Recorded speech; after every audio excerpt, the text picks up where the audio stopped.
بھی بتائیے آپ ہی اور اس کا جواب بھی دیجئے۔ اللہ کے نبی علیہ الصلوۃ والسلام نے ارشاد فرمایا تم مجھ سے یہ پوچھنے آئے ہو کہ یا رسول اللہ جب ہم اپنے گھر سے نکل کر کعبہ معظمہ تک آتے ہیں تو اس کا اجر و ثواب کیا ہے، اور یا رسول اللہ یہ بھی ارشاد فرمائیے جب ہم کعبہ معظمہ کا طواف کر کے 2 رکعت مقام ابراہیم پر نماز پڑھتے ہیں تو اس کے لیے ہمارے پاس کیا اجر و ثواب ہے اللہ کے نزدیک، اور پھر جب ہم وہاں سے صفا مروہ کی سعی کرتے ہیں تو اس سعی پر اللہ نے ہمیں کیا اجر رکھا ہے، اور پھر یا رسول اللہ جب ہم عرفات کے میدان میں آتے ہیں اور وقوف کرتے ہیں تو اس پر اللہ تعالیٰ نے ہمیں کیا ثواب رکھا، اور تم یہ پوچھنے کے لیے آئے ہو کہ یا رسول اللہ جب میدان عرفات کے بعد ہم کنکریاں مارتے ہیں وہاں پر آ کر تو کنکریاں جب شیطان کو مارتے ہیں اس پر ہمارے لیے اللہ نے کیا اجر و ثواب رکھا، پھر تم یہ بھی پوچھنے کے لیے آئے ہو کہ اس کے بعد یا رسول اللہ جب ہم طواف زیارہ کرنے کے لیے آتے ہیں اور طواف زیارہ کرتے ہیں تو اس پر کیا اجر و ثواب ہے، اور جب ہم قربانی جب دیتے ہیں اللہ کی راہ میں تو اس قربانی پر کیا ثواب ہے، اور پھر تم یہ پوچھنے آؤ کہ جب ہم حلق کرا دیتے ہیں تو اے اللہ کے رسول اس پر بھی کیا اجر و ثواب ہے، تم یہ سوالات لے کر میرے پاس آئے ہو۔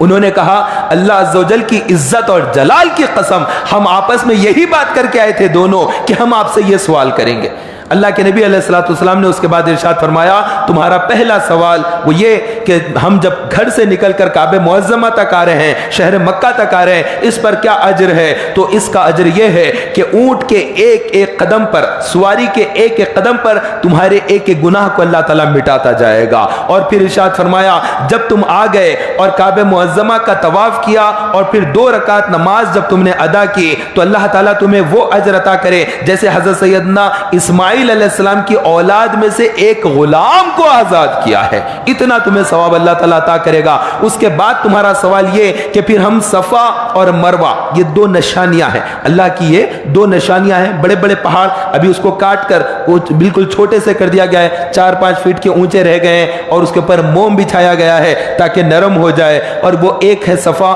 ایک ہے پہاڑ مروہ، وہ 2 اللہ کی نشانیاں ہیں، اور اسی پر سیدہ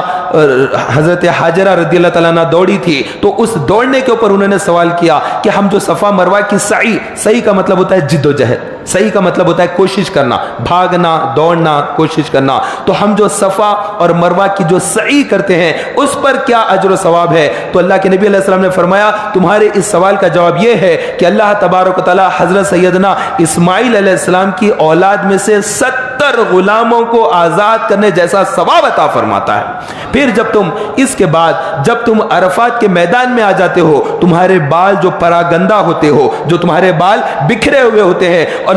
بڑی تعداد میں جو لوگ میدان عرفات میں جمع ہوتے ہیں، اللہ تبارک و تعالی آسمان دنیا پر تجلی فرماتا ہے، نظر فرماتا ہے اور فرشتوں سے ارشاد فرماتا ہے کہ اے فرشتوں دیکھو میرے بندے اتنی دور دراز سے میری رحمت کے طلبگار بن کر یہاں پر آئے، تم گواہ رہنا اگر ان کے گناہ ریت کے ذرات کے برابر ہو میں انہیں بخش دوں گا، اگر ان کے گناہ سمندر کے جھاگ کے برابر ہو میں انہیں بخش دوں گا، اور اگر ان کے گناہ پانی کے خطرات کے برابر ہو تب بھی میں ان کے گناہ بخش دوں گا۔ یہ اللہ تبارک و تعالی عرفات کے میدان میں جب لوگ وقوف کے لیے جمع ہوتے ہیں اس وقت یہ اعلان فرماتا ہے فرشتوں کے درمیان میں، اور پھر اللہ کے نبی علیہ السلام نے فرمایا اور جب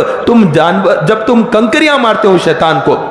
اور جب تم شیطان کو کنکریاں مارتے ہو اللہ تبارک و تعالیٰ تمہارے ایک ایک کنکر پر وہ بڑا گناہ معاف کر دیتا ہے، وہ بڑا گناہ کو بخش دیتا ہے جس ایک گناہ کی وجہ سے تم پر جہنم واجب ہو چکی ہے، ہلاکت تم پر جو واجب ہو گئی وہ گناہ اللہ تعالیٰ ایک ایک کنکر پر بخش دیتا ہے۔ اور اس کے بعد جب تم جانور کو ذبح کرتے ہو تو جانور کے ذبح کرنے پر اللہ تبارک و تعالیٰ جانوروں کے بالوں کی مقدار کے تمہارے گناہوں کو بخش دیتا ہے اور تمہاری قربانی کو قبول فرماتا ہے۔ اور اس کے بعد جب تم اپنے سر کے بال مڑوا دیتے ہو، حلق کرا لیتے ہو اور پورے بال سر کے نکال دیتے ہو تو جتنے بال تمہارے بدن سے جدا ہوئے اللہ تعالیٰ اتنے گناہ تمہارے بخش دیتا ہے۔ اور اس کے بعد جب تم کعبہ معظمہ کا طواف کے لیے آ جاتے ہو، طواف زیارہ آخری جو طواف ہے، پہلا جو طواف کرتے ہیں حاجی جب پہلی مرتبہ جب کعبہ معظمہ کے پاس جائے گا وہ جو طواف کرے گا وہ طواف قدوم ہے،